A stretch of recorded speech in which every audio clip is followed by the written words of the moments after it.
حضرت علی کے پاس تو کچھ بھی نہیں تھا، انتہائی غربت، ایک اونٹ تھا۔ حضرت علی کا یہ خیال تھا میری ایک سواری ہے، نبی کی بیٹی سے میری شادی ہو رہی ہے، ولیمہ ٹائٹ ہوگا، اس اونٹ کو ذبح کروں گا میں، وہ بھی صرف ولیمے کے تھا اور باقی کچھ بھی نہیں تھا۔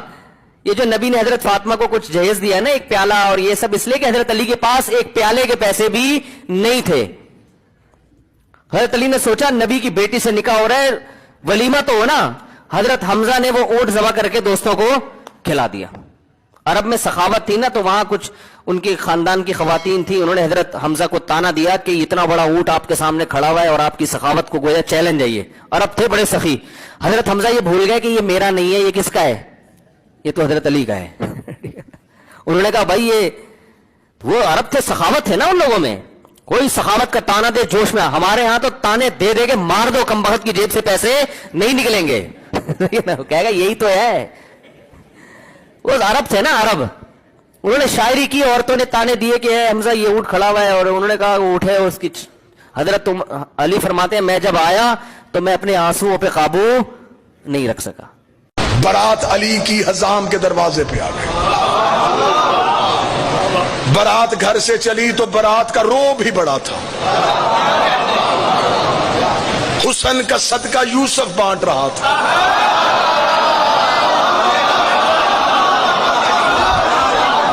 بارات کے رستے میں پانی چھڑکانے کا بندوبست اسے دیا جس کے قدموں سے اللہ نے زمزم کو نکالا تھا۔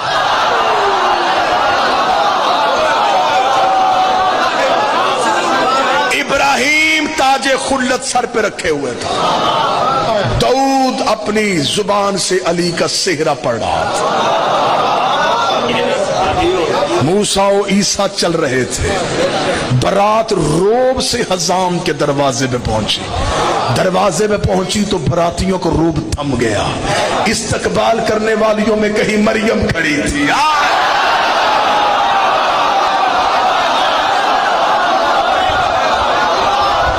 کہیں حوا کھڑی تھی، کہیں سارا کھڑی تھی۔ خود علی نے اپنا نکاح خود پڑھا۔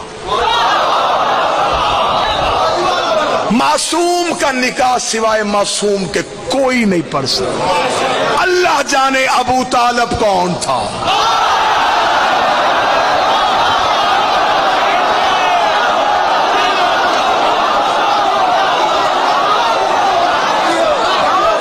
جس نے میرے مصطفیٰ کے ہوتے ہوئے میرے مصطفیٰ کا نکاح پڑھ دیا۔ سنی کتابیں تاریخ طبری، سیرت ہشام، سیرت حلبیہ، امام ابو طالب، 7 چھوٹی کتابیں زیادہ۔ ابو طالب نے نبی کے خطبہ نکاح کے موقع پر الحمدللہ الذی جعلنا من ذریۃ ابراہیم ونسل اسماعیل واحکام للناس وجبن الصفا وجبن المروہ وختم النبیین من راسہ وہذا اخی محمد بن عبداللہ وہذا شرفا ونبلا وفضلا کثیرا وہذا خدیجۃ المعظمہ محترمہ مکرمہ وحق مہر بن مالی۔ ابو طالب نے پورے خاندان کے درمیان تعریف اس اللہ کی جس نے ہمیں ابراہیم کی ذریت میں رکھا، جس نے ہمیں نسل اسماعیل بنایا، جس نے ہمارے سروں پہ تاج نبوت کو سجایا۔ یہ میرے بڑے بھائی عبداللہ کا بیٹا محمد ہے، پورے عرب میں اس سے شریف کوئی نہیں، پورے عرب میں اس کی فضیلت کا ثانی کوئی نہیں۔ میں اسے ساتھ لے کے تمہارے قبیلے کی باعزت معظمہ مستور خدیجہ سے اس کا نکاح پڑھنے کے لیے آیا۔ یہ کہنے کے بعد خاندان خدیجہ کو دیکھا جن کے نوکروں کی کمروں میں سونے کی پیٹیاں تھیں، ایرانی قلین بچے ہوئے تھے۔ ابو طالب اٹھے، اپنی حل عطا والی چادر کو اپنے سانوں پہ لیا اور لے کے کہنے لگے اے خاندان خدیجہ، حق مہر تم بتاؤ، رقم میں دیتا ہوں۔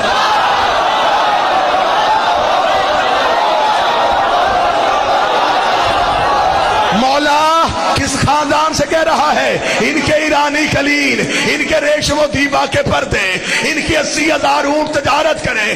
تو نے کہا جو مانگے، زمینیں مانگی کہاں سے دے گا، آسمان مانگ لیے کہاں سے دے گا۔ ابو طالب کا گستاخ نہ بن، اللہ نے کائنات میں وہ چیز پیدا ہی نہیں کی جس میں میرے علی کی حکومت رہا۔